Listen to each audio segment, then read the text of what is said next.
बीडमधल्या संतोष देशमुख हत्या प्रकरणातली आरोपी विष्णू चाटे पोलिसांच्या ताब्यात आलेला आहे। हत्या प्रकरणातील आरोपींची संख्या त्यामुळे आता 4 वर गेली आहे। विष्णू चाटे हा हत्या आणि खंडणीमधील आरोपी आहे। विष्णू चाटे याच्यावर हत्येचा कट रचल्याचा आरोप ठेवण्यात आलाय।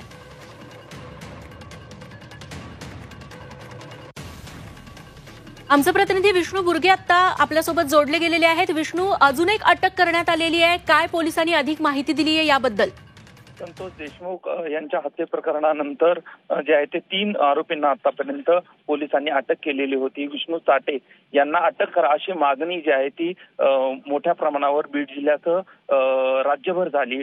याचे पडसाद विधानसभेमध्ये देखील आपल्याला पाहायला मिळाले आणि त्यानंतर विष्णू चाटे यांना पोलिसांनी आता ताब्यात घेतल्याची प्राथमिक माहिती मिळत आहे। खरं तर बीड जिल्ह्यामध्ये या प्रकरणानंतर जे सगळे आरोपी आहेत त्यांना तात्काळ अटक करा अशी मागणी जी आहे ती करण्यात येत आहे। संतोष देशमुख यांच्या हत्ये प्रकरणामध्ये पहिल्यांदा 3 आरोपी जे आहेत ते पोलिसांनी ताब्यात घेतले होते। आता 4था आरोपी जो मुख्य सूत्रधार असल्याचं बोललं जात होतं आणि त्यामुळे त्यांना अटक करा अशी मागणी होती। त्या दृष्टीनं आता पोलिसांनी जे आहे ते चाटे यांना ताब्यात घेतल्याची माहिती समोर येत आहे।